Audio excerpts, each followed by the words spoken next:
The only way you can take CBS Sports Radio 1140 with you is with the Radio.com app. Download it today and listen to us anytime, anywhere. You found the most in-depth coverage of the Silver and Black. The nation and the league arrive in Las Vegas in 2020. Live from the CBS Sports Radio 1140 studios, it's Silver and Black Today. Join the conversation by calling 702-889-5978. And now, here's your host, Scott Gobranson. Welcome back to Silver and Black Today here on CBS Sports Radio 1140 in the city of Las Vegas, a very hot city of Las Vegas. We finally got our heat, but that's okay. I'll let the rest of you across the country shovel snow, deal with all that other storms, tornadoes, all that stuff. I've lived in it before, but guess what? I will shovel sunshine. That's right. Welcome back to Silver and Black Today, where we talk about the Raiders, right? Raiders. We are Las Vegas' only all-Raiders show. That's right. And we're here to go over that as we are 53 days, who's counting, 53 days away from the start of the NFL season. Yes. And along this journey with me, as always, are two, and I use the term loosely, gentlemen. Oh. And I'll start, as I always do, going from left to right, and that is with a Mr. Kelly Kreiner. Kelly, what's up, man?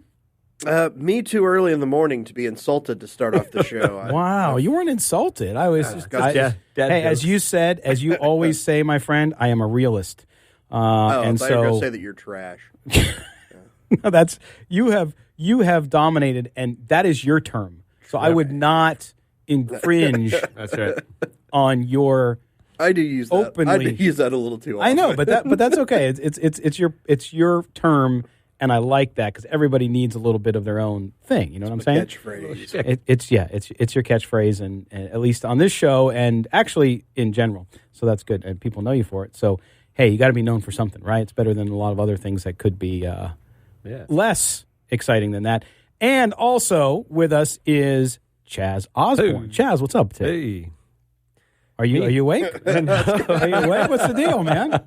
You're there, right? I'm all here. I was just thinking, I see your picture of the stadium. I know they did a thorough inspection of the stadium after those earthquakes last week. I didn't get the final report. It's built upside down, the entire stadium. No, it's all good, man. I mean, earthquakes, and for those of you outside the market, earthquakes, buildings here are built to withstand earthquakes and seismic activity because we have it. And guess what? There's seismic activity actually all over the country. Oklahoma has the biggest fault in America, actually. There's a big one in Illinois. There's one in Kansas. What's their fault? So it's not their fault. No, it's not. It's not their fault. You're not the only one that can do dad jokes in here. I was going to say, don't encourage him by laughing at that. It's all of our fault, right? And so we like that. But anyway, so we're here. We're here to talk about Raiders football, of course, as well as other things. And Chaz, the one thing I was going to start off with here was the Raiders and kind of what the expectations are. Jay Burrows, one of our writers over at Silver and Black Today, who he'll give me crap. I don't know if he's listening. He's probably not awake yet, but I always tell him he needs to be more on Twitter. Chaz. But he wrote a piece yesterday or the day before talking about how Raider fans need to be careful that, you should be optimistic, things are going in the right direction, but that it might be a little too early. You got all these fans, 10-6, 11-5, and his saying, whoa, put on the brakes and look at success, not necessarily always by wins and losses, despite being professional football. Yep. Instead, look at steady progress. Are they finding answers in key positions? Do you disagree with him? No, I agree. I disagree with him. No, I agree with him because I've been a part of some rebuilds, and you're just kind of looking to get better, get stronger. Like we talked about, the Raiders got a lot of moving parts this year, so we got to figure out who fits where and what's going to happen. Obviously, with the schedule, that's really not going to help us go 10-6 this year at all. And you've got the Chargers and the Chiefs that are probably two of the top 3 or 4 teams in the league in your division. So definitely pump the brakes on this season. It's just going to be kind of a learning, growing. Of course, I'm the eternal optimist. I want us to go 12-4 every season and make the Super Bowl. But after the 2002 season, I've kind of learned to be a realist. Well, this is where we bring in the realist to end all realists, of course, and that is my good friend Kelly Kreiner. Kelly, is Jay wrong about that too, or he kind of echoes? I mean, you do it a little more colorfully, although he'll argue with me since he's African American. He jokes about that stuff all the time. But you say the same thing basically that he's saying is like, look, it's not going to be a playoff season this year, so have some excitement around maybe they found some pieces for the puzzle. But the puzzle's not going to be done until at least 2020, maybe 2021, right? Yeah, and you see, like I said, you see it every year. You know, everybody starts the season off thinking their team's going 16-0. This is the year. Fan short for fanatic. You know, we get it. You know, but it just seems like the swings, especially with the Raiders, because you always have that optimism that it's going to. And the second it starts to, ducktail, it just goes straight off a cliff. Yeah. So it's like, you've just got to realize, and the schedule alone is enough for you to sit there and look at. It's like, you know what, this is probably not a 12-4, 11-5 team because that schedule is just nasty. Yeah, we can catch fire, we can catch lightning in a bottle, but I just don't see it happening this year. Well, and to me, that's the thing as well. And I had some fans on our Facebook page who said the same thing that you just said, basically, Kelly, which is, of course, we all want to be optimistic. We all start the year thinking we're going to win the Super Bowl, and then reality hits. Now, for some Raiders fans, because it's such a passionate group, best fans in football, I believe, they go from one side, and I think this was Jay's point. And I got to get him on the air. I don't know why he won't come on there, but we'll get him. It's too early for him. We'll get him. Yeah, probably. He's smart. He's asleep. I know. Freaking medicine stuff. Anyway, so his point was, again, though, is that you can't get too high, you can't get too low, which actually Kelly and Chaz, we've talked about on this show before, which is that's how you have to look at this next year, is not get so high when things are going great and they look like they are a Super Bowl team, and then not so low when maybe they drop a game they shouldn't have, or they drop a close game to a heated rival, right, guys? I mean, I think that's the point, is go into the season excited, and we'll also get fans who lecture us, don't tell me how to be a fan or whatever, and that's fine too. You can do whatever you want. But my point is, I think you're going to see progress, but as Jay said in his piece, one step forward, two steps back at times, right? Mm-hmm. I mean, it just is what it is. So it'll be interesting, but with 53 days left to go, guys, it's starting to get real, and I think that we are about to see things happen. Now, big news also this week, and I want to really get Kelly's point of view on this because of the talent evaluation part of this, and we've done it to ad nauseum because of the draft and whatnot, Kelly. But this week, the Raiders finally signed their final draft pick, and that, of course, was running back Josh Jacobs, who I think has an amazing amount of upside if he is used in a way that allows him to showcase his abilities in that offense. And to me, I think he could be Rookie of the Year, no doubt, right? That doesn't mean he will be. But Kelly, now that they've signed him, what is it going to take, and what do we need to look for? Maybe in preseason, he won't get a lot of snaps. Obviously, they're going to reserve it. But what are we going to look for going into the season to see how John Gruden's using him, to see if he'll have a breakout year? I think just the number of touches and the number of carries he gets is going to be the biggest thing. Running back is kind of the easiest position to make the transition in the NFL, in my opinion. Really? Yeah, because it's what you do in college is going to translate over into the pros. You know, Jacobs got really good vision, which that's not going to change. You know, he doesn't have that elite top end speed, but he knows how to set up blocks. He knows how to, so that's going to translate no matter what. Yep. His route running is going to need a little bit of work. He's got good hands, so I mean, he's going to be a 3-down back. Gruden's going to love him because he's a willing pass blocker. You know, his biggest issue in that is he just tries to lay you out and can sometimes misdiagnose a play. So if he just kind of dials down the enthusiasm a little bit and just kind of gets – basically it's like you just have to get your block. You don't have to blow up the guy every time. Right. You know, and you mentioned Rookie of the Year. For that, the most important thing is opportunity. Yes. And he should have every opportunity. Him and David Montgomery in Chicago should be the two running backs that from day one are going to be the head guys on their team. Yeah, and I heard an interview on NFL Network radio this week with Montgomery, and it was interesting. Smart kid. I really like that kid, not only on the field, but from a mentality standpoint. And so it's going to be interesting to see what happens with Jacobs. I'm doing a piece on the website this week on Josh Jacobs, and I talked to Michael Lombardi about it this week and asked him, okay, what do you see? What's going to be the key? Because he knows Gruden so well, he knows that offense so well. What's going to be the key for Jacobs to have that breakout year? And did he think that he had the ability to be that dominating running back? So he had much of the same response you did, Kelly, and you can read the story later in the week on silverandblacktoday.com to hear what Michael had to say. But yeah, it's going to be fun, guys. I mean, I think going into camp, there's some questions. We're going to talk about it a little bit later, but there's going to be some really great storylines. We're going to see it all unfold because of Hard Knocks, right, guys?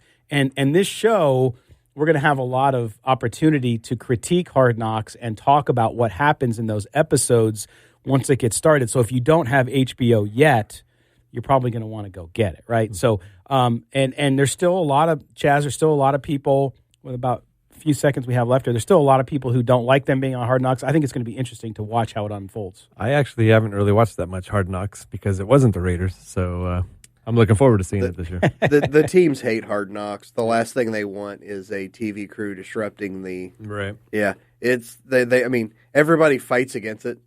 You know you're a bad organization if you want Hard Knocks around. Right. Because you're just inviting the distraction that you do not want into your... You don't need.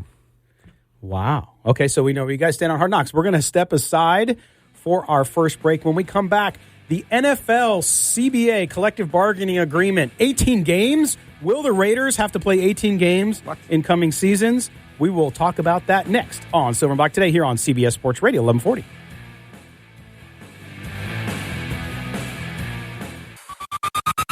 This is Silver and Black Today, live on CBS Sports Radio 1140. Welcome back to Silver and Black Today here on CBS Sports Radio 1140. I am your host, Scott Branson, joined by Kelly Kreiner and one Chaz Osborne. We thank you for being here. We also want to thank our sponsor, the Laborers Local 872, the men and women building your new Raider Stadium. You know, the Raider Stadium that is not damaged by the earthquake, that is not delayed, that is on budget. That stadium. Yes, everything's going well, so no worries there. But anyway, speaking of stadiums, speaking of football games, because that's what we do in the NFL, right? Yep. Is this week, as we're getting closer and closer, folks, to the NFL Players Association and the NFL sitting down for the collective bargaining agreement. They've already had discussions, they're already having discussions as they build up to it for 2020. The new collective bargaining agreement has to happen for then. A lot of people are worried about a work stoppage. I don't think you have to worry about that at all. We'll talk about that. But the biggest item of the week, and you know it's a slow news week when there's really two big items that dominated NFL coverage all week, and that, of course, was Melvin Gordon with the Chargers, ready to hold out and wanting to be traded, perhaps, if he doesn't get more money. And then, of course, the proposal that the NFL move to an 18-game regular season. That's right. No more preseason, at least one preseason game, and then right into 18. And, guys, this proposal has come out this week, and it includes some stipulations. We don't have all the details, right? So this is coming out secondhand, so we have to put a little caveat with that. That there would be 18 regular season games, but with the exception of quarterbacks and I believe it was running backs, you would have a 16-game limit on players. So if you're a player in the NFL, you're not a quarterback or a running back, you could only play 16 of the 18 games. So two things. One, let's just start with the 18-game schedule overall, guys. And I will tell you, I don't think, and this includes people I've talked to who work in the league, it's not going to happen this time. Does it mean it doesn't happen down the line? I don't know. I still doubt it. It's not going to happen now. It's a trial balloon. It was floated for whatever reason for negotiating purposes with the NFLPA, but it's not going to happen, guys. I do not see an 18-game season, at least within the next 5 years. What do you guys think? I mean, not this CBA, but the next one there will be an 18-game season. the NFL's all about just expanding and making more money. Yep. And 2 more games that you can sell streaming rights to. 2 more games you can sell, because you're already getting the ticket revenue. Because if you're a season ticket holder, you have to pay for the whole 10 games, the preseason and your regular season. But no one's trying to fight to have that on TV. You're not making as much like in stadium revenue because nobody shows up to preseason games. I mean it's going to happen. But they're talking about the players playing 16 games. What about those other 2 games we talked about earlier? The fans are going to pay to go see Tom Brady, and he's sitting out. That's the problem the NBA deals with all the time now. Well, I feel like the fans would be the ones ultimately getting. Yeah, but nobody cares if the fans get screwed. No, seriously, it's what I'm saying. With the NBA, you see it all the time. Stars are taking games off. Everybody takes games off. It's going to be the same thing in the NFL, and there's really nothing you can do about it because you can't force somebody to play. Are they talking about expanding the rosters as well? Well, that's part of the discussion, right? I mean, if you guys look at it, and one thing that I've seen in some of the discussion has been exactly that, which is if you're going to do it, if it's going to happen, then there has to be some discussion of going from 52-man roster to perhaps 75.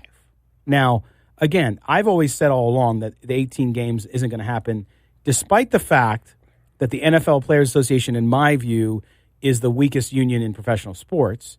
And that's not a slight on them at all. I'm not saying that. It's just the way the facts and how the leagues work. Yep. But to me, they are going to look at it and say, how do you protect jobs? That's what a union does. There's nothing wrong with that. So for me, it's how do you protect jobs? Well, if you're going to tell me that now my guys have to play more, which is going to cut down their longevity by all the statistics we've seen by almost a year less. Right now, it's the average career in the NFL is only 3.5 years anyway. Right. Now you're going to go down to 2.8, right? So that means my players are going to have a shorter career. Then I need to have more opportunity. So again, I think this is all about negotiations, and I disagree with Kelly. I don't think it's ever going to happen. I think there are other ways the NFL can expand and find ways to get to the dollar, which is exactly what you said, Kelly, which is what it's about. But when it comes to, you have a lot of storms brewing. You have player safety with injuries. Now, that's where the 16 game versus 18 comes in. But how doable is that? Because even, like you said, yes, an offensive lineman, defensive lineman, they don't always play 16 games like a quarterback does. But, man, if I get to the final game of the season and my stud left tackle suddenly doesn't have an eligibility left and he's got to sit out, and the blind side of my quarterback, now I'm going with my – it just, to me, Kelly, it brings up too many questions. Too many variables. You're old enough to remember the 12-game NFL schedule, aren't you? I did, yeah, absolutely. No, yeah, they once played 12 games. Right. Now they're playing 16. Right. They've done this before. I mean, they will expand because there's more money in it. The NFL as a whole doesn't care about player safety. Yeah. I mean, I'm not saying that to do the NFL's terrible. They're more worried about the business side of that because they know if someone's out of the NFL, there are 1,000 people willing to take their place. And like you said, with the NBA, you get players sitting out all the time. And they're talking about shortening the NBA season. Shortening, exactly. Right? So. Yeah, well, and so one of our viewers by the way, we stream our video on YouTube, Facebook, and Twitter, so you can come in the studio. One of our viewers, Ron Stratton, a guy who always listens to us and helped us with a little bit of audio issue today, says, how are you going to rest your offensive lineman and leave a $150 million quarterback out there and the risk of it? Now, I think that goes away from the simplification that you had there, Kelly, of going from 12 games to 16 games, because you're talking about players having to sit games. So to me, if you're going to do it, you got to say you got to play all 18. No, yeah, it's an 18-game schedule with no limit on there. Yeah, the limit of thing is just stupid. Yeah, that's something they're throwing. Oh, we're thinking about player safety. We're going to force you to sit, guys. That's just dumb. Yeah, it's just a smoke screen for the. And it's not even a good one. No. Because everybody knows that'll never happen if you go to 18 games for the simple reason we're talking about. Yep. Right. And to the same point, if I'm an NFL player, just like I say with all of the issues, the very serious issues with CTE, head injury, trauma, all that stuff, that's a very serious issue. But the NFL has shifted a little bit, and you're starting to see movement where they recognize that they're not going to ever come out and just be like, yeah, playing football can cause brain damage. But I will tell you this, people who go into football now, who go into professional football, unlike in the past, They know the risk now. They know the risk that if they play football and they get multiple concussions, these things can happen. So if you expand to 18 games, even though the NFL Players Association is there to try to look out for the rights of the players, to me, if you're going to play in the NFL, you know you're going to play 18 games, right? So you sort of sign off on that for the opportunity to make that kind of money, to be a professional athlete at the top of your game. So I can go backwards and forwards on it. My point is, and I don't disagree, Kelly, I don't think it'll never happen. I just don't think we're ready yet. Well, being ready and then something happening are two totally different things. Because, I mean, if the NFL can get this in this CBA, they're going to fight for it, but it's not something they're going to be this CBA, they're not going to be willing to give up much for it. But, I mean, if they can sneak that in there on a relatively cheap kind of basis for what they're looking at, it'll get in there. Because they realize that preseason games are just not money. It's not the money maker a regular season game is. And they're like, because, I mean, week 4 of the preseason, like, I'm a degenerate football fan. I won't even watch that crap. Right. You know, it's like, that's saying something. That's how bad the product is. Well, and I think that's the point, too, is while I think limiting players the number of games is definitely a big FU to the fans. And to me, that's what I look out for, number one, is the fans. Absolutely. Players make money, they get their deal, whatever. But in my view, it's about the fans. So if you're going to, and that's where I think the NBA has the problem. You're a man of the people, Scott. Yeah. I try to be. In a purely capitalistic way. But I will tell you that because of that, though, you will see things happen, and you will see, to me, a fan-friendly option is 18 games in some ways, because I don't have to pay for crap. I don't have to pay for the preseason games, which as a season ticket holder, you have to. It's just terrible. It's terrible football. It's a terrible experience. So we'll see, guys. But I do think if you do it, it's got to be everybody's eligible for all the games. Now, if you hold people out for your own purposes, that's up to you. But to me, that's the only way you can. They can knock out those 4. You know, everybody's complaining about the preseason, like you said. Just take off 2 of the games and make those the regular season games, right? And that's what they'll do. They won't have 4 weeks of preseason and 18. No, I agree with that. Well, there's our first discussion. Good opinions too online that we're following in our social channels. Thank you for your comments. We're going to step aside. When we come back, Joe Davidson, columnist, senior writer with the Sacramento Bee, will be with us. He's going to talk us about Raiders' retired numbers. Of course, there aren't any, but if they were, who would they be? He's got an opinion on it. You're listening to Silver and Black today here on CBS Sports Radio 1140.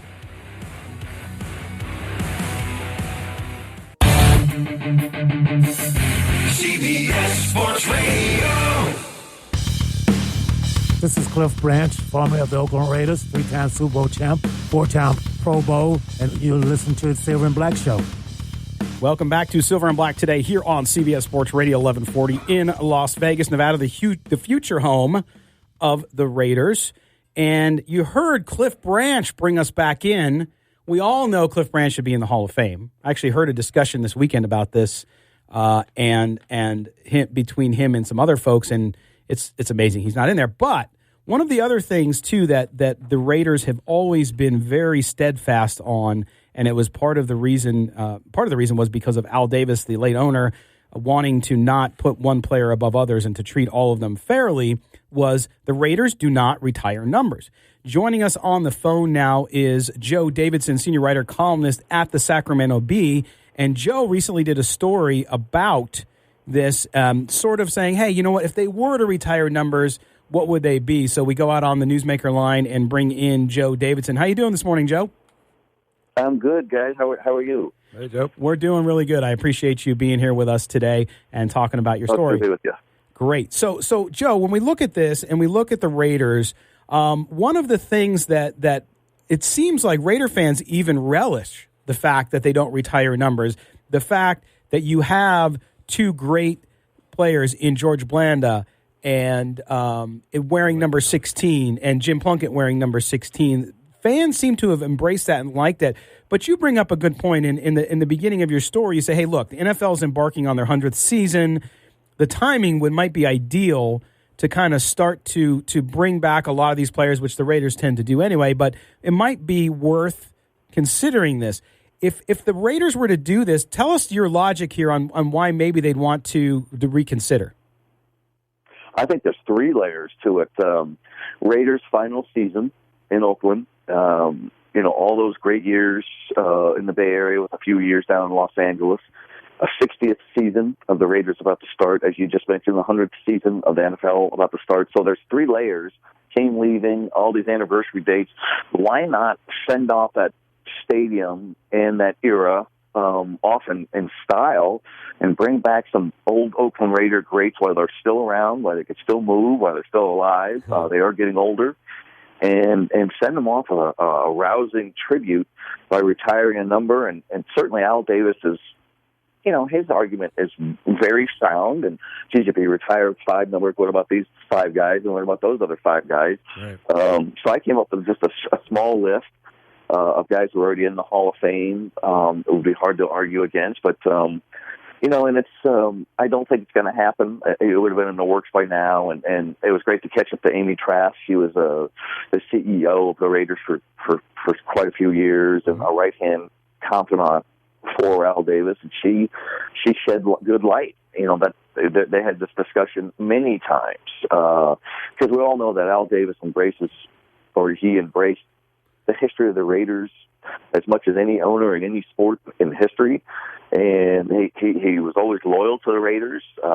Certainly, loved players who were loyal as well, is what my point was. So, if they have an eternal flame of sorts for Al Davis, why not retire some of these numbers? Like Jim Otto would be easy because 00 is not worn in the NFL anymore. Exactly. So we'll get Jim Otto out there. He's the ultimate Raider. He lives in Northern California. He's had so many surgeries. He's almost died before. But he's a lot of these old Raiders are hurt to the core that the team is relocating to Las Vegas. They understand the business of sport. You have to have a new arena to stay relevant, and that Oakland was pretty much just couldn't afford it. So I think it'd be a great idea, and it's disappointing it's not going to happen, but I can certainly understand the reasoning.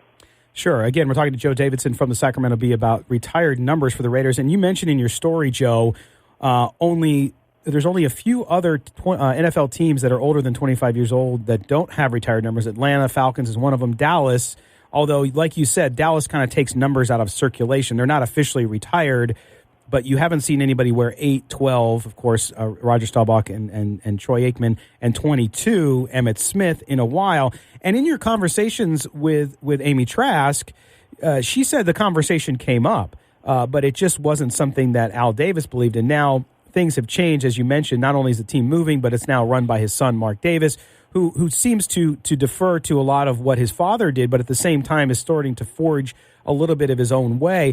When you look at NFL teams retiring numbers, 139 total in the NFL. The Bears lead the way with 14, and the last one was 2016, Bruce Smith, number 78 with the Bills. Has the mindset in the NFL shifted around retiring numbers, or have we seen that pretty consistently? It seems it's like Amy Trask said in the story. She said, it was under her belief and her understanding that the NFL does not allow retired numbers, but teams do it anyways. And you're right, the Buffalo Bills were the most recent one in 2016. So it is interesting. And here's a thought of, as you guys were just talking about this, when the Raiders move to Las Vegas a year from now, why doesn't Mark Davis do it? He could bring old retired Raider greats up to Las Vegas and honor their number. Because one thing I think I overlooked is if you retired a jersey number or a player number in the Oakland Coliseum now and you put it on their walls or on their stadium, what are you going to do, take it down and take it up to Vegas? Why not just do it? Either do it in Oakland or do it in Vegas, but do it at some point. Really embrace your history. I think that the time would be this season because of the anniversary dates, but still see it happening. Wouldn't that be great if it does? But, I applaud Las Vegas for what's happened here. You got the NHL, NBA Summer League has really taken off. Yes. And the Golden Knights have really taken off, as you guys. And then here come the Raiders. Yeah. That is a booming city with the backdrop of big-time sports. Yeah, and it's unfortunate, of course, because a city loses its team. I grew up in San Diego, so I have lots of friends who now are not big fans of the Spanos family or the Chargers because of the move. So I get it. It's very difficult. One side benefits, the other kind of loses. And it's interesting. I mean, the Raiders and the tradition. One of the reasons that we are a Raiders show on the air in Las Vegas. We started last year, so two full years before the team was going to be here. Was a little bit of that so new fans could recognize and understand the team that they were getting because the Raiders' history is so deep. And you mentioned in your story, Joe, 12 players in the Hall of Fame, and you went through with some suggestions on numbers. I want to get to that before we run out of time with you. And that is, of course, you mentioned Jim Otto, 00. You had number 12, Ken Stabler, 16, George Blanda, 24, Willie Brown. I can't argue with any of those. Bolitnikoff at number 25, and, of course, the two amazing offensive linemen, number 63, Gene Upshaw, and number 78, Art Shell. The one thing you did say, too, is, and you didn't have any quote-unquote L.A. Raiders on here, and I thought to me, Marcus Allen, despite the bad ending with Al Davis in Oakland, and that might still be there when it comes to honoring Marcus, but I thought that, and then I thought, with what Plunkett did, and then Cliff Branch at 21. That was the only list of your list that I differed on. But talk to us a little bit about why. Was it just because the fact that they're leaving Oakland this year that you didn't really consider too much with the L.A. guys? Yeah, and I figured, let's go with and I thought about it, and I said, why couldn't you retire Cliff Branch? We could do anything they want, or have a double retire number for Willie Brown and Charles Woodson, or double retire George Blanda with Jim Plunkett, who's probably worthy of the Hall of Fame as well. Right.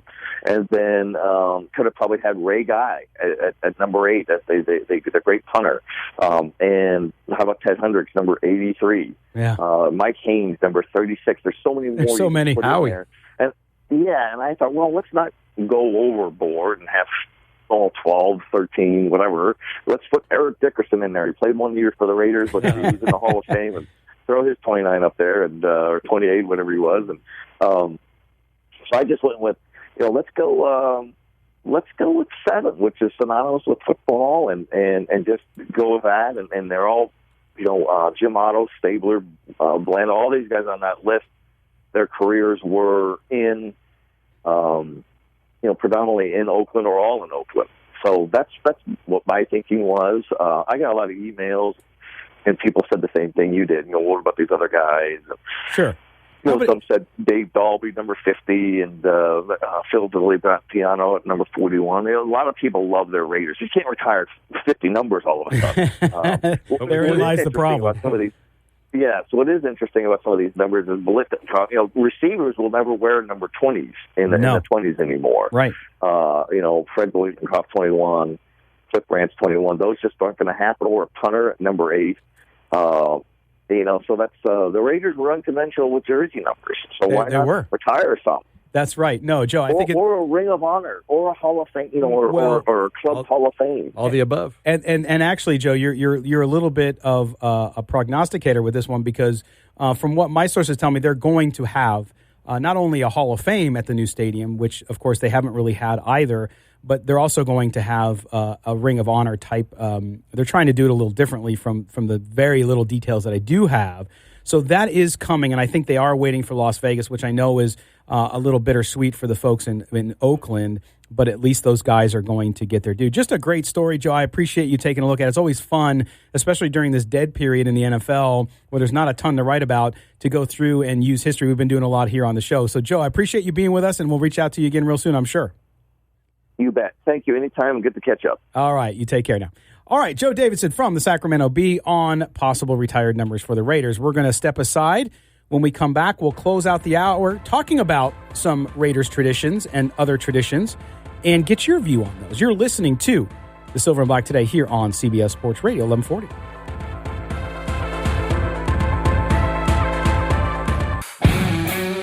The only way to take Silver and Black today with you is with the radio.com app. Download it today and search CBS Sports Radio 1140 in Las Vegas and listen to us anytime, anywhere. All right, welcome back to Silver and Black today here on CBS Sports Radio in Las Vegas, Nevada. It's going to heat up again today, 109 or so. But we don't have humidity, right, fellas? But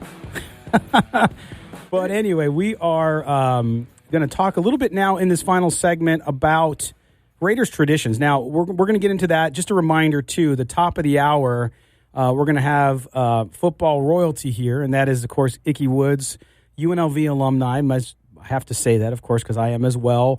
And, of course, Cincinnati Bengals, great as well, will be with us, talk about a very important event he's holding here in Las Vegas, as well as information you need to know about asthma, organ donation, a bunch of different stuff. Very, very important stories, so don't miss that as well. Ron Brown will also join him. Of course, Ron Brown, former Rams wide receiver, and then he played defensive back for the Raiders. So we'll have them in at the top of the hour after the sports update, so don't miss that. All right, guys, so now we talked about retired numbers for the Raiders since they don't have them last time before the break with Joe Davidson from the Sacramento Bee. And for fans in Las Vegas, they're getting the NFL for the first time. A lot of us came from other cities, so we're familiar with the NFL. Everybody follows the NFL, right? But when it comes to Raiders tradition, some people in Las Vegas might not know. Chaz and Kelly, both of you guys well familiar with Raiders traditions over the years. If in your mind, and I'll start with you, Chaz, in your mind, what Raiders tradition, whether it's at the game, whether it's with the team, what one sticks out the most for you when you think about it? I mean, tailgating, that's probably the biggest tradition in football, right? Yeah. For me, coming over that bridge on Hagenberger Road and getting into that parking lot at the Oakland Alameda Stadium, and I'd go party with the South Shield. These guys, they'd set up this thing. It was like, $20 for all the food and drinks. And they had this band, and they were just, you'd love them. They were just hard rocking, heavy metal rocking band called Raiderhead. Raiderhead, like Motorhead Yeah. and like Radiohead. But they would change the words. So they would play like Benny and the Jets, but they would change the words like when the Raiders beat the Jets. And instead they of do cover songs and they have fun but with instead of Iron Man, I am Raider fan. And these guys just rock before the game, and it just got you pumped up for the game. And then these last couple of years, they haven't been there.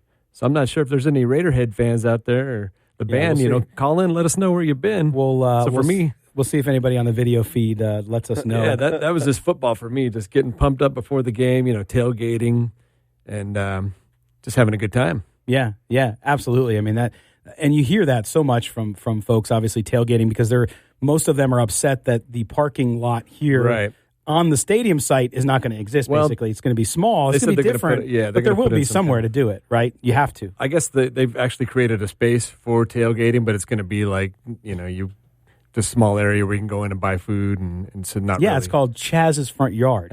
Kelly, what about you, man? When you think of Raiders football and kind of traditions, not just tailgating and drinking and eating, which is where Chaz's mind is, what else with the Raiders do you think of when you think of traditions? I mean, the black hole is the first thing I think of. I mean, you think of the fans you think of like guys like the Violator, the Gorilla. I mean, it's just Gorilla. That one section that every game is always there. Yep. Always. I mean, it's they set the tone for the they set the tone for the fans. They set the tone for the arena. I mean, it's they're there. That it's going to be a great time, and it's you see the guys in the back of the end zone. You know where they're going to be. Right. When you talk about tradition too, like the Lambeau Leap and those kind of football traditions, the Raiders kind of did that. They would do the leap into the black hole. So many, Thanksgiving Day football. That's just a huge football tradition. And then I don't know if we were going to go out on all sports traditions. Sure, you can go whatever you want. Milk at the Indy 500. You get your choice. Your choice of chocolate, whole skim, 1%. Right? I mean, you get the whole thing. I think it's a regular dairy farm out there. My favorite. It's an auto race.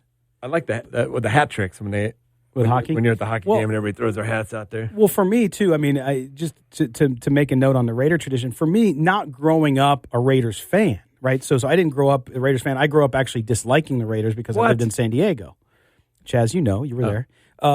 But for us, he doesn't remember. So for me, it was about the tradition of the Raiders was all about the on-field, the badassery, the players, we just had, of course, in the last few weeks, guys on to talk about Lyle Alzado, to talk about John Matusak, and of course, we've had Phil Villapiano on the show many, many times. Those guys and that mystique, right? That image that came with Ken Stabler, that's to me Raider tradition, of course. And there was winning tradition up until 16 years ago when it ended, sort of. But other than that, it's much more. So I think when you look at traditions as a fan, you look at it as tailgating, you look at it as the black hole. But black hole I would also include because it's very visible, right? People see that. But to me, that tradition on the field. So when they come to Las Vegas, some of that, most of it will come with them. But there's undoubtedly going to be new things, right, Kelly? Oh, yeah. And like that whole outlaw mentality is going to be, that's what everybody thinks of with the Raiders.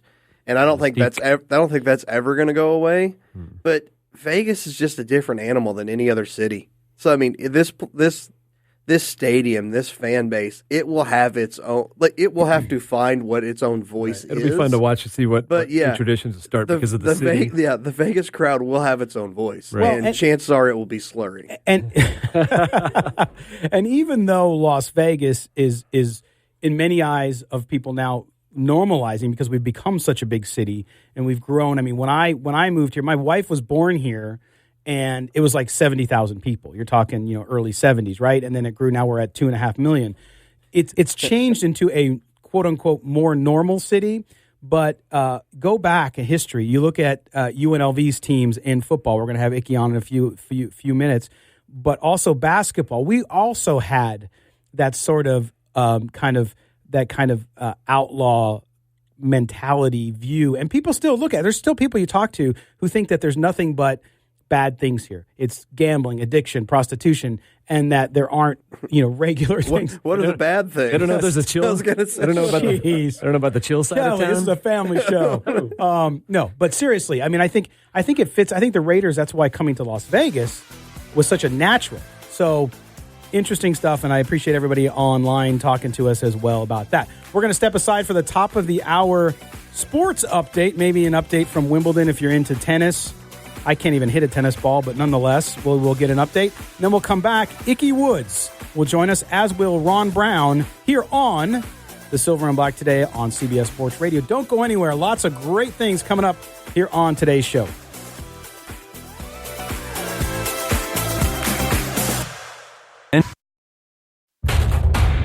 You found the most in-depth coverage of the Silver and Black.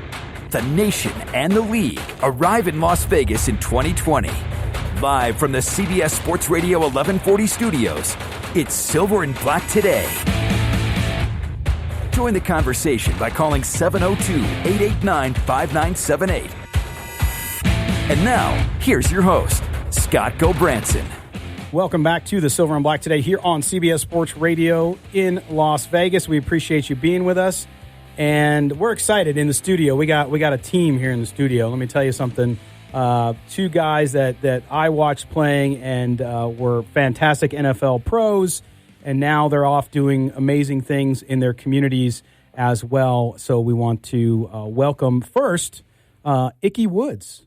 Hey. Ickey, man, thanks for joining us, buddy. Man, thanks for having me. I appreciate it, bro. Appreciate you being here. Of course, Ickey hails one of the pride of Fresno, California, along with Tom Flores. I mean, we can go down the line. There's a lot of guys. You guys come from out Fresno. Of course, sir. Ron's from L.A., right, Ron? So there's so many guys out of L.A. We can't. Actually, Inglewood, though. Inglewood, that's right. And Inglewood, which, of course, now is going to be the home of the Rams and the Chargers. And the Clippers. And the Clippers, yes, that new arena, man. Inglewood, I have a good friend here in town. His name is Reggie Burton, and Reggie is from Inglewood and grew up down there. And so, Ron, when he comes back from Inglewood, he's like, man, it's just unbelievable what's going on there with the redevelopment, incredible. Which is awesome for that community. Just fantastic. $30 billion just in that little 300 acres. It's incredible. Yeah. It's really nuts. So that's great. But we certainly appreciate you guys being here. And we have good reason to talk to you today. And we're going to get to that after the next break. But I wanted to, while I have you guys, I want to talk some football with you first. And start to get some of your opinion, too, about the NFL. Now, you guys have heard, I'm sure, in the last few days, and I'll start with you, Ickey, about the idea of extending the season to 18 games, cutting back on the preseason. What do you think of that proposal? Do you think it's ever going to happen? I don't know, man. It may be good, but the preseason now, it's not like it was when we played, man. Guys are suffering injuries more than they were when we played because we had training camp and we had time to get our bodies used to the punishment that's going to be given out, during the course of a 16 game season, and to shorten that up and, jump them right into playing games, man, I think that's going to increase the injuries a little more. But, the NFL is all about making money. And if it's going to make them money, then that's what it's about. That's right. Ron, what about you, man? I mean, you think if you were a player today, it all comes down to what are they going to give us if we got to go to 18 games, right? I mean, seriously, because to me, that's your career. The numbers show that you'd go from, I think the average career is 3.5 years down to about 2.8. So you're talking under 3 years. How do you feel about that? And put yourself into the mindset of a player these days. What would be your opinion? Yeah, I don't know if the guys are really going to feel it too much. You know what I mean? The preseason is like Ickey was saying, it's time for you to get your body in shape. They get most of the preseason they use for a lot of guys that's trying to make the team. So like a lot of guys that are kind of like on the bubble get a chance to kind of show themselves in preseason. So they're just not going to get that much of a look. But it's like Ickey said, it's about the dollars with the NFL. Now the clock starts, and all these salaries are so big right now. They probably need them 2 extra games. I know it's like, man, if you could, that's what I always think. Hearing old players, I just watched an interview with Joe Namath because he had a book come out about Super Bowl III, and he was talking to Howard Stern because Howard Stern, whether you like him or not, does a great interview. Yes. So I'm watching that, and I'm hearing him talk about back in the day in 1970 getting a $400,000 contract. And his team got mad because he was making so much more money than everybody. Oh, yeah. But nowadays, with the money being thrown out at those guys, it's just remarkable. Now, one of the things, too, that we talk a lot about, and it's all about solutions, of course, is health, right? So head injuries and all that stuff in the NFL. The NFL is starting to, I think, get around to really talking about it and doing something about it. But at the end of the day, right, guys, you Ickey, when you go on the football field, the nature of the sport. Right. You kind of know what you're getting into. At what point do you start to think with guys, look, what football is. Mm-hmm. It's a great game. I think the greatest game. But at the same time, you do take risks when you go out there, right? You do, and that's why guys are getting paid the way they're getting paid now, because of the risk that's involved with going out there and, because one play could end your career, Right. And I'm not mad at these guys for trying to go after these guaranteed contracts now, more getting some of that money guaranteed just in case you do have a season-ending injury. You went out there and you fought and bled for these teams, and then when you get to the older guys who are, suffering now because they didn't have those guaranteed contracts, and a lot of those guys are having health problems and mental problems, and they're not being helped, and that's unfortunate. No, it is, and there's great, of course, organizations and charities like Gridiron Greats, which Mike Ditka started. Yes. We've been to their event, and they're doing good stuff to try to help those guys out who might not be in the financial position to help themselves, which is real difficult. And that the other thing that we're hearing about the collective bargaining agreement coming up, just to get your guys' thoughts on that, Ron, is also, look, so many states, the number of states increasingly that are approving of medical marijuana or recreational marijuana is increasing, and they're finding that, especially with severe head trauma, that it often helps. Do you think that the Players Association and the NFL owners are going to come to maybe an agreement where they'll allow for use of that? I think so, though. I think that's going to be the future. I'm in that space myself, though. We do a lot of research with a few hospitals in Loma Linda and Casa Colina in Los Angeles. We have some doctors out of Israel. The plant's amazing. I lost both my parents to cancer at different times, and both times the doctors told them to use that plant, as an instrument for pain. Yeah. And, my dad was like, no, I don't want my kids doing it, and he died from prostate cancer, rest in peace. But now that I'm seeing how amazing this plant really is, my personal experience, I've witnessed autistic kids, the kids with epilepsy seizure. This plant does amazing things, and it does protect your neuroreceptors pre and post concussion. So those are the studies that we're doing. Yeah, some good findings in that area. It's fascinating, and that the stigma of what marijuana was as an illegal drug. And I understand some people still don't feel comfortable with it, and that's up to them, right? Everybody's got their own thoughts. Sure. But that certainly has changed over time as we see the medical benefits. Because of the benefits of the CBG and the CBN, those are different from the CBD side opposed to the THC side, which is more recreation, because we have a campaign. We do information 411. Cannabis 411, which allows us to go around to high schools and we let kids know that the brain doesn't fully develop to age 24. Yeah. So too much of anything is not good for you. So, let's be careful about our choices and your jobs and a DUI, because those are the kind of things that I'm just concerned about.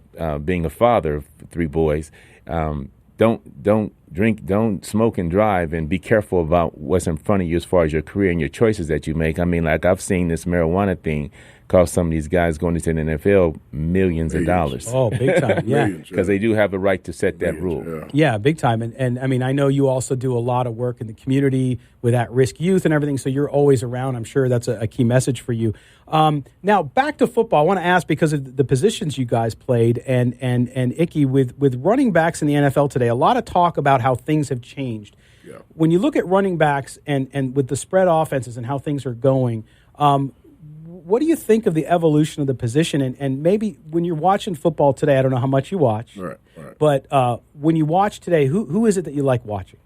Well, I like watching some of these guys, man. Nowadays, these scat backs, man. They it's all about the passing game now. The day of the big brutal runner is gone, but you still have a boy down there with the Rams, Gurley, who's doing his thing as a good running back, man. You have the Le'Veon Bells, so there's still some good hard running backs out there. We got one down there in Cincinnati and Joe Mixon, so you still have some good backs, but it's going to more of a scat game where they're spreading everybody out and more of a passing game now and than it was when I was coming up. It was smash and grab when I was coming up. Yeah, and Ron, for you, I mean, can you imagine being a wide receiver in today's NFL? Oh, yeah, these guys, catching 1 million balls a season. It's crazy, isn't it? It's a lot of work out there. I just want to bring back the Ickey Shuffle, though. I just want to see somebody do that one time. He need to brand that one, bring that one back. Yeah, I'm glad they're allowing guys to do some kind of dancing, because it is an entertainment. The whole thing is entertainment, though. So that was always fun to watch. Yes, well, and you were, Ron, one of the fastest guys in the NFL, right? I mean, you go back now and you look at the list. You won a gold medal doing the 4x100 in the 1984 Olympics, which is crazy because I called my sister a couple days ago because I went to the 84 Olympics. I lived in San Diego, went to the 84 Olympics, and I said, did we go to the 4x100, the final? And she's like, I'm not sure. So she went and checked her ticket stubs. I was there. Oh, which was crazy. That was a great day for us, man. Yeah, oh my gosh, we had a lot of fun that day. It was so much fun, the Olympics in LA. But as a wide receiver today, I mean, you look at, since we're a Raider show, look at Antonio Brown, right? Mm-hmm. Who some people don't like because of his attitude or whatever you want to do. I think the guy's incredible if you look at how hard he works. But guys like that today and what they're doing, what do you like about the way that position has evolved, and what maybe don't you like? I like it a lot, though. I like it. I think that playing a defensive back, they don't stand a chance right now. They can't even touch you anymore. They can't even. I'm surprised they can make any plays. Yeah. Because I always pride myself. If I know where I'm going, you don't know where I'm going, you got to guess. Right. Yeah, you're not supposed to make that play. Right. Yeah, we talked to a former Sun Devil with you, Michael Haynes. That's my guy. Who talked about that too. He told me when I was talking to him, he's like, man, they can't. He's like, I was never a big speed guy, but I could get position in today's league. I could. I mean, he was just like salivating thinking about being able to play now. Yeah, Mike always says that though, but he is a speed guy. He always says he ain't a speed guy. He used to come back there because he's a Sun Devil too. Yeah, so he used to come back to Arizona State though when I was playing defensive back, because I was defensive back at Arizona State. They moved me to receiver my last year, so he used to come back and train me and stuff, and he beat me out the blocks like 5 out of the 6 times we ran. I'm like, Mike, you got speed. Stop playing. Yeah, no kidding. And that's funny too, because you talked about and Ickey, you running back your whole career. Of course, you had that great, amazing year at UNLV, which led to you being selected in the second round by the Bengals. Mm-hmm. And you're still really close to the team. I love to see that mutual love between you guys is still there, and you still do a lot of things with them. Oh yeah, definitely. Yeah, it's nice. And Ron, you were a Raider for a year, and you know what Al Davis always said, right? Yeah, no, he does speed, man. Speed, yeah. That's his whole thing. He don't care what you do. He just wants speed on the field. I want the speed on the field. But once a Raider, always a Raider, right? Always so, a nation. so even though it was 1 year, and then you went back to the Rams, and then you closed out your career. I did. But you went back to defensive back for that 1 year. How did that feel for you at the time? That's what happened with me, though, because on draft day, because at the time I had beat Carl Lewis, and at the time he was the fastest man in the world, so I had a chance to hold that title for a minute. Al called me that morning and asked me, are you going to try to make the Olympic team, or are you going to come play football? Well, shoot, I'm going to say football. Yeah. Because he's on the phone. So he said, we got the next pick. We're going to pick you, but we want you to be a defensive back. But then the Browns called me, so that I had a chance to. Yeah. Yeah, I don't like chasing people, man. That defensive back thing is tough. I don't blame you on that one. Tough position. All right, well, we're going to step aside. And then I got to hit somebody like an Ickey Woods, too. I would never do that. I would never do that. We are talking with Speedball, Ron Brown, and, of course, Ickey Woods here of UNLV royalty, NFL royalty as well. We're going to step aside. When we come back, we will talk to why these guys are really here, and that's to talk about some important work that they're doing with some charity information and events coming up. You're listening to Silver and Black today here on CBS Sports Radio 1140. With the Nevada Broadcasters Association and this station. The Dodgers take on the Red Sox this afternoon at 3 on CBS Sports Radio 1140. You found the most in-depth coverage of the Silver and Black. This is Silver and Black Today, live on CBS Sports Radio 1140. Here's your host, Scott Gobranson. Welcome back to Silver and Black Today here on CBS Sports Radio 1140. In the studio today is Ron Brown, former Raider, former Ram, and of course Ickey Woods of the Cincinnati Bengals and the UNLV Rebels as well. So he's spent significant time in Las Vegas, and he's back. And Ickey, we're going to start talking about why you're here too, and because it's an important story to share with folks, not only because of the work you're doing now, but also so that we can hopefully do our best to prevent that it ever happened to anybody. And that, again, is you're here to talk about your son, Javonte Woods, the Javonte Woods Foundation.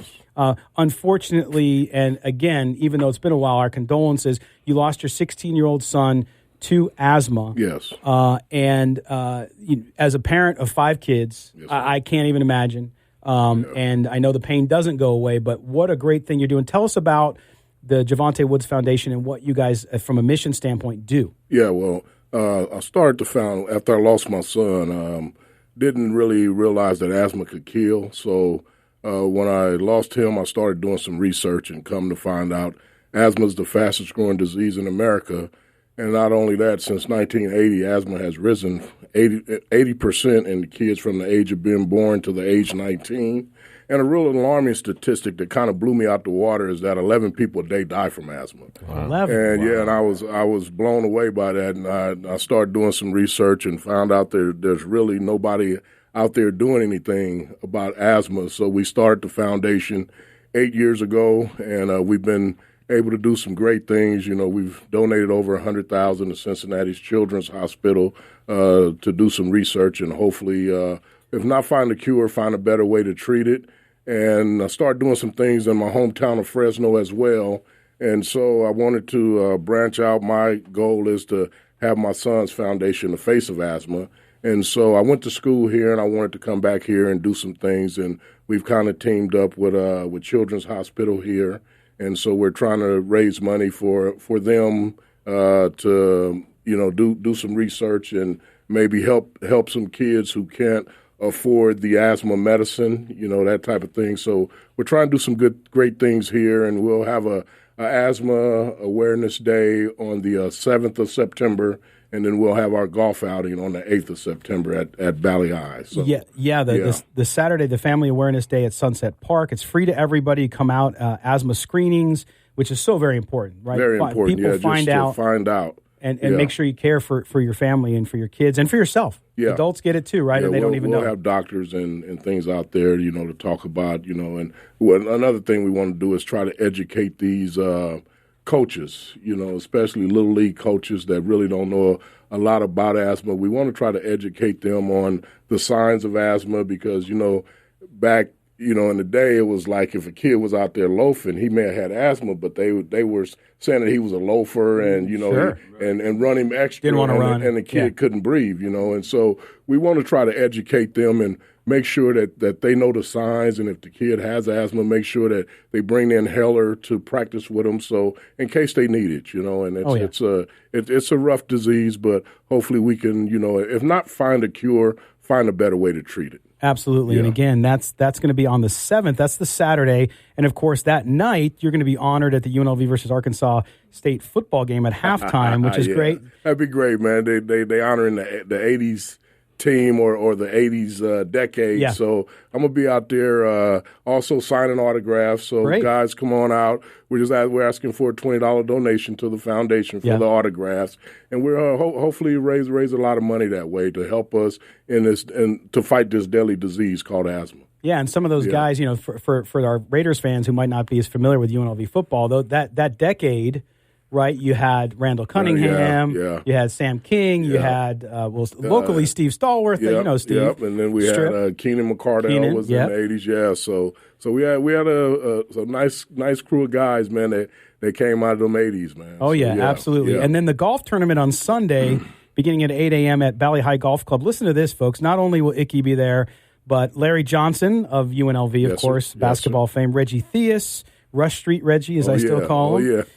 Winky Wright from boxer Byron Chamberlain, Andre Reed, of course, Hall of Fame NFL wide receiver Greg Bell, former Raider as well, and a part of Notre Dame, Merrill Hodge, Dokie Williams, and more are coming. If you want information, too, and I'll give this out again later, DE2LV@gmail.com to sponsor or play there. So Ickey, that tournament's going to be a blast, man. You're going to have all those guys out there. We're going to have a lot of fun, and what we're going to try to do is we're going to try to team every team with a celebrity. So when they come out, they'll go out there, have some fun, and they'll get to hear some stories. Love hearing them stories, especially from the older guys, man, back in the war days. So we'll have a lot of fun, and we're raising a lot of money. We'll have a bunch of memorabilia stuff to auction off. So we're going to have a lot of fun. And it's going to be a great day for us. Yeah, and so again, we'll put that up on the video and online through Twitter and all that stuff, so you guys can know how to get there as well. And we are looking forward to there. I've been talking to Cheryl, of course, who's helping you with the tournament. Yes. We hope to broadcast live from the tournament. I sure hope you guys can get everybody out there as it. well. And also, one of the reasons we have Ron here too is Celebrity Golf Grudge Match, Ron. So you guys also on that Saturday the 7th, early in the morning, up at Aliante Golf Club, Raiders versus Broncos, man. Are you going to, first of all, the golf clubs, you're going to hit balls with the golf clubs, not each other, right? Oh, yeah. Right. We hadn't decided yet. It may start off with balls. No telling how it's going to end. But tell us a little bit about the NFL Players Congress and what you guys are doing with the tournament. Yeah, so that whole thing is we were found out about the golf tournament through iLifestyle. Mrs. Fernandez told us about it. She was married to one of my former teammates, Mike Harden, who's a great friend of mine. And so when then they said the Ickey's tournament is the same weekend, said we want to participate in both. You know what I mean? So guys are coming out and they're actually going to play 36 rounds of golf. Wow. God bless them. Yeah. But we're going to have a lot of fun too, though. But our focus is on to help Ickey with his program. I think what he's talking about is incredible, and I just couldn't imagine losing any one of my kids to anything. So we want to bring more awareness to it, and whatever we could do to help with that solution and those journeys with some of these kids with asthma. Because I coach Pop Warner football too, and we have a lot of inhalers on the sideline because of that. Yeah, more now than I've ever seen before. Well, and again, with Ickey and your son, Javante, 16 years old, an athlete, a great student, 3.8 average. So, I mean, this was a good kid you were raising, so credit for you. Yeah, great kid. And to lose him to such a terrible disease, I know you don't want any other parents to feel that way. For folks who are out there, I mean, obviously coming to that family event to get screened for asthma very important on that side is so vital and so important. And when it's free and you don't have to worry about anything, right. You don't have to pay for it, which is amazing that you guys are doing that. But for those out there who might be athletics, some kids listening to us who might be athletes, who might feel that they have asthma, that limits them. What do you tell them? Because I know you're around kids a lot who might be suffering from asthma. What can they do to make sure that they're going to be able to still participate but be healthy? I just tell them to make sure they take their medicine, even when they're feeling good, even when they think they don't need it, you still take it, because you have to get into the preventative measure of it now. You got to prevent an asthma attack from happening once you got it under control. And, and wants to say, even though you may be doing everything that you're supposed to, you never know what triggers an asthma attack. And we don't know what triggered my son's attack because he was taking his inhaler and he was doing everything he was supposed to do. And it was one of them real hot and humid days, and we just don't know what triggered it, and I, unfortunately, I wasn't home at the time that it happened, and I still kick myself today because I normally would take him with me, but I was going to get my grandson, and on my way back from getting him, my youngest son called and said he couldn't breathe, and by the time I got there, they had him in back of the ambulance, rushing him to the hospital. Yeah, so, it was rough. And just keep an eye on it. I know, but it's also crazy. You guys our age talking about grandparents. Yeah. What's going on with that? What do we do? My oldest is 22, so I tell them that's God gift for us, but not killing our own. You know what I'm saying? That's right. Because we can spoil them and send them home. I'm part of that grandparent crew. That's what you do, boy. Well, they're the best. I'm not there yet, and I keep telling my daughter to push it off. I said, when you're 40, go. Guys, though, I mean, Ickey, thanks for coming in, man. Thanks for having me. We definitely appreciate it. Appreciate all the help you're trying to give us to help us get this thing, from the bottom of my heart, man. I thank you guys. We appreciate everything you're doing, and we're going to continue to tell people about it the 7th and 8th of September, of course, the tournament, the Ickey Woods Celebrity Golf Tournament as well. So we'll do that. We'll put information up so you don't miss it. And also, Ron, your tournament as well, the Grudge Match, and your involvement with Ickey, helping him out. So we appreciate you guys being here very much. Thanks for having us. Yeah, and we'll bring some jackets and drop some Raider jackets off. All right, man. That sounds great. I got some Cincinnati Bengals. Ickey will sign a few. You got it. That'll be awesome. Our fans will be excited. All right, we're going to step aside. When we come back, we'll close out the show with a couple segments. You've been listening to Silver and Black today here on CBS Sports Radio, 1140. CBS Sports Radio. Hi, this is Steve Wisniewski, and you're listening to the Silver and Black today. All right, indeed you are. Now we're back to normal people in the room, and I say normal in that, boy, Ron Brown and Ickey Woods being in the studio, that was fun, guys. I had a good time. That was great. Great guys, and great charity event for Ickey, the Ickey Woods Celebrity Golf Tournament. Again, September 7th and 8th, they're going to have a Asthma Awareness Day at Sunset Park on the Saturday, including a barbecue, everything.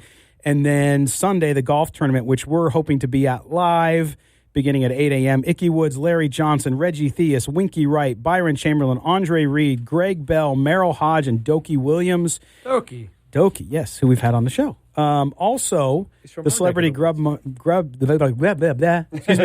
Match on the Saturday morning as well. Raiders versus Broncos. Alumni from the Raiders and the Broncos going to play with you. Play golf there as well to help out the NFL Players Congress, retired NFL players. That helps retired NFL players. Ron Brown's doing that as well. So just great fun having those guys in, man. Is Hakeem Talib and Michael Crabtree going to play in that golf tournament? Oh, boy. Then no grabbing chains, right? Man. But a good time there, and appreciate having Ickey in and those guys are great. They are great. But it's that time of the week which everybody out there who's waiting to be outraged, they just wait for it because it is, of course, time for Kelly's Corner. Oh. What do you got, Kelly? Come on, man. Lay it on me. So You're not going to do the Ickey Shuffle first for people on TV? You know what? You can't do it? I don't remember the whole thing. It would for me. It looked more like the Humpty Dance than it was the Ickey Shuffle because I can't quite remember how. I know it because I grew up. Easy. 3 steps this way, 3 steps that way. And then, but wasn't there a spin. Oh, yeah, then he did the whoop. Yeah, see, I can't remember exactly what it is. That's right. We should have YouTubed that, and I would have Next done time it. on Silver and Black Today, White Guys Dance. Yeah, we had a great commercial. Was it Geico? I can't remember when he got his number called at the deli, and he slams the cold cuts. Getting cold cuts. Yeah, we didn't get a chance to talk to them because we wanted to focus on the important stuff. But a great commercial. We had a lot of people commenting on YouTube about that commercial. But Kelly, what is irritating you this week? Kelly. It's irritated me. Twitter polls besides and me. Just Twitter outrage over dumb stuff. I just don't get it. There was a poll. Could you score a point in a match off Serena Williams? Oh God! And 8% of men said yes, they could. Unbelievable. 7% of those 8 are deluded. I'm sure there's 1% of guys out there who were former good high school, college, something like that. Yeah. That in a match you're going to get a point. I've got a shot to get a point if she double falls. But because I was talking earlier about it. I played for fun a lot in high school and college. Like I played a lot of tennis, but I wasn't that good at it. And I was thinking, when I was in high school, I might have been able to score. And then I looked at her age; she's only like 3 years younger than me. Because I thought she was like a 7 or 8 year old Serena Williams. Yeah. When I'm like 16 or 17, yeah, I'm getting a point. A 13-year-old when I'm 16, there's no way. Yeah. So I see this and I'm like, but these things are stupid because nobody's got to put anything behind them. The other argument I saw that I loved was someone on Twitter said that someone said Charles Woodson was a better defensive back than Ed Reed and we should shut down the internet. And this guy was acting like that was the dumbest thing he's ever heard. And then this whole argument, like I'm reading this whole thread because I found it fascinating. You have some people on one side, so many people on the other, but there's no discussion there. It's just outrage. Right. Charles Woodson's probably the second best cornerback the last 20 years. I've got him just behind Revis and just in front of Champ Bailey personally. Now, granted, I'm a little biased on that, but if you look at his numbers are outstanding. Not only that, he switched to safety and did a hell of a job as a safety. That's right. To where Ed Reed's probably the best safety of the last 20 years. Argue with me on that. Find me somebody better. And I think he's the best, but you can't really compare the two positions because they're asked to do such different things. But it's just every time you go on Twitter, there's just outrage over this, outrage over that. And I'm like, if I wasn't so lazy, because it's Twitter. Twitter is perfect for information gathering on like just sports, weather, anything. But there's just so much BS to just muddle through to get there. I'm almost like, why do I do this anymore? But that's what I always call out is this outrage culture. And actually, we have a mutual friend. I'm not going to say who it is, Kelly. That said something, and I just called him out on it. Not that I was agreeing or disagreeing with him, but it was a little bit of this whole, oh gosh, it's terrible. It's like, well, come on. Are you just jumping on the bandwagon of people being angry about a subject? We can talk, the women's soccer team, right? So Megan Rapinoe, everybody, oh, she's terrible or she's awesome, whatever it is. And I don't think people even read. And I tweeted out a story the other day about how the comedian, I forget his name, that was charged with, or he was accused of sexually harassing somebody, Indian guy. Aziz Ansari. Yes. So he wrote a story, and I got in a nice little friendly argument with my wife on this yesterday. But his point was he started doing, as he kind of came out of his blacklisting a little bit, as the charges or the accusation was found to be somewhat false, at least mostly false. He came out, he's practicing his new stand-up. Right. And at the stand-up, he said, hey, how many of you guys hear about this Pizza Hut thing? And da-da-da, and people all raised their hand. Well, what do you think about this? So he asked him what they thought about that story in the New York Times, and he made it up. There was no story, but instantly two people took an opposing view and knew all about it. And so that whole outrage thing, it's like, it's okay to disagree with people. It doesn't mean they're horrible people. It doesn't mean because they have a different point of view that they're sexist, racist, homophobic. It doesn't matter. Let's just stop being outraged and instead have real conversations. Yeah. I saw a great little thing on Twitter of all places I'm just ranting about, but it was like some, I don't know if it was Australia or some foreign country, it was a little comedy bit and it was basically summing up social media. there's like 7 or 8 friends sitting there, and the guy's going by on a bike, and they're like, "Hey, could you take our picture?" He's like, "Yeah, sure." So he's like, "All right, say cheese." And this lady's like, "I'm a vegan. I don't believe in cheese." So the guy's like, "Oh, okay, say tofu." And then goes like, "Tofu's actually bad for you. Every CrossFitter will tell you." And it's just everything. So finally the guy just goes, "Okay, here's a selfie," does that, and just throws the phone at him. Wow. But I mean, it's everything he's like, Sums it all up he goes, perfectly. "We'll count down from 3, 2, 1." He goes, "Well, the dyslexic people," it's you can't say anything without somebody just being all just Yep. People want to be outraged, and they will do. find any freaking way to accomplish that. Well, but that's also too. I mean, I even think let's keep it on the subject of Raiders football. There's people who have various opinions, and you might look at someone's opinion and say, well, they're not real informed, and that may be true. Is that a reason to go nuts and question whether or not their mother was an animal? I mean, it's just, I mean, you see crazy stuff, and it's like, why did we get to a point in the world where we are so intent on being right, on showing our outrage over someone else being wrong, that we just, all logic goes out, and that includes football. Look, somebody might think Derek Carr is not a good quarterback.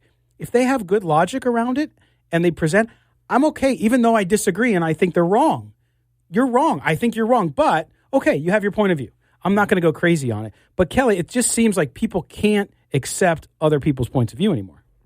Well, it's like I said, it's like if you don't agree with me, you're 100% wrong. Right. There's no nuance in the world anymore. No, you're right. And I understand, like, you will have, like on Twitter and text and everything like that, to where you don't have, like, nuance. It's like, sorry, it's because you're just reading that. You don't get tone, you don't get things like that, so things can get misconstrued. But for the most part, you can tell that this is a personal attack against this person because you think, so and so is not good at a position or so and so's better, and it's all it's like you said. It's just hey. Why have a conversation when if I yell the loudest, that makes me right? You know what, though? Chaz is a lover, not a fighter. So he gets along with everybody. Right, That's Chaz? right. Absolutely. All right, we're going to step aside and pay some bills. When we come back, we're going to close out the show, talk a little bit of Raiders football training camp and whatever else you guys want to talk about. 702-889-5978. Maybe we'll sneak some calls in with you ahead of our new show coming up called The Rotation. We'll tell you about that as well. You're listening to Silver and Black today here on CBS Sports Radio 1140.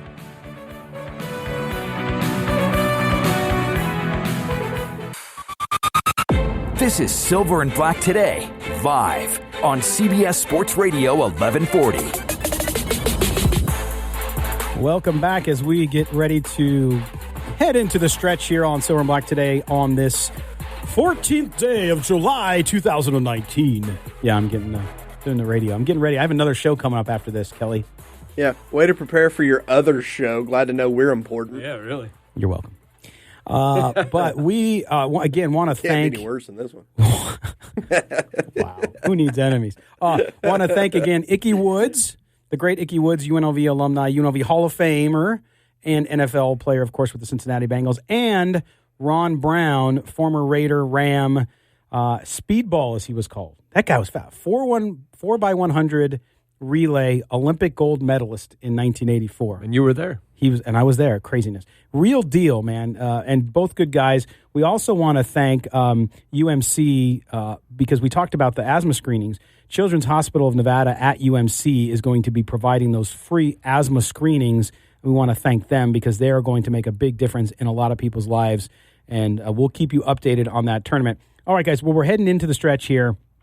We're getting ready for camp, right? So this time next week will only be a few days away from camp. But there's some storylines. I mean, for you guys, we've talked about it in the past a little bit, Chaz. But when we look at the storylines for camp, for you, what one big storyline, like what one thing are you sitting there saying, man, I want to see what happens with this? What is that? I mean, there's all the different competitions for all the different spots. So you're saying you can't narrow it to one? Health. I just want to make sure everybody gets in and out of there healthy. Yeah, that would be my major concern. But it's always fun, like what we're talking about, just how it's going to play out, who's going to win out. There's always a couple of surprises and fun things that come out of camp. And we're really going to get a good view of it this year because of a Hard Knocks. So, Hard Knocks. What about you, Kelly?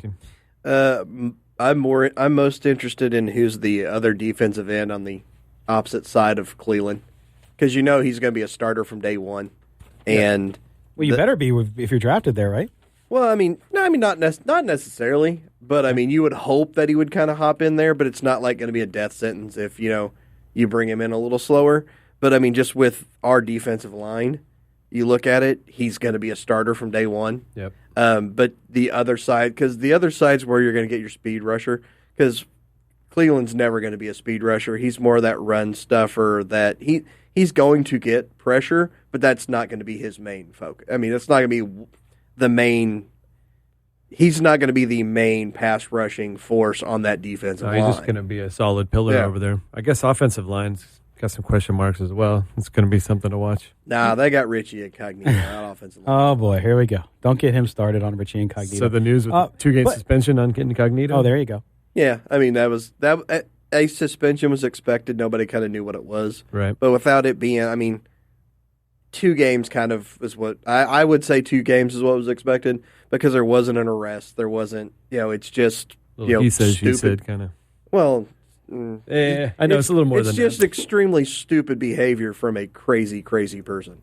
Well, and I think Richie Incognito as a player is going to make a big difference for the Raiders. I'm putting aside personal feelings about off the field activities because you insist on getting the decapitated head of your father at his funeral doesn't mean you're crazy, or does it? Or punching a hole in your grandmother's wall and ripping her security system off. Ladies and gentlemen, Kelly Kreiner is the grandma protector. Yeah. But yes, I agree. No, I agree with you. There's no question that if he keeps it, I think this is some of what's going to be fascinating, even though I was not a massive supporter of Hard Knocks and the Raiders being on Hard Knocks.